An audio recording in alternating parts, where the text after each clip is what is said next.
haven't had the best of form in the last 2 matches in the Premier League. What do you put it down to? Look, there's obviously a lot of frustration going on amongst the Chelsea fan base at the moment, but I'm saying just stay calm. Bear in mind that this is not the team that Graham Potter built. This is a team that he inherited earlier in the season when the transfer window was already closed, and he's merely trying to build a team out of the resources available at his disposal. I know that defeat against Arsenal was very frustrating. Prior to that, there was that thumping at the hands of Brighton and Hove Albion, ironically frustrating as well.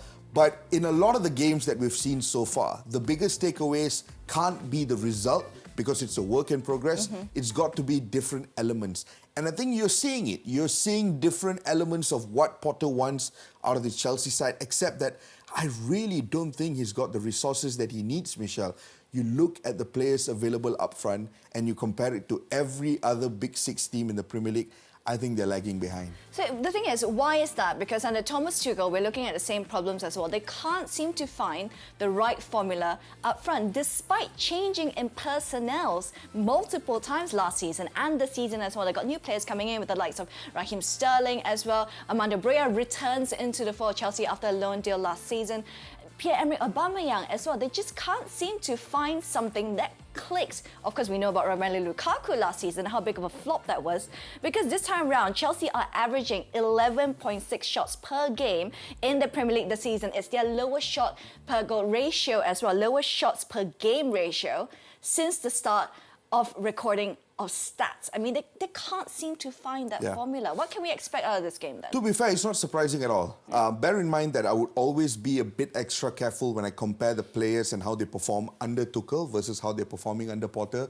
Lukaku, peak Romelu Lukaku, I would argue probably would perform better under Graham Potter, but let's stay away from that because the point is that the players that they have right now, you look at Raheem Sterling, he wasn't even getting in that much goals at Man City. You look at Aubameyang, a player that Barcelona were more than happy to let go because they recognized that he was already on somewhat of a decline. Broha was great at Southampton, but he wasn't exactly the most prolific goal scorer.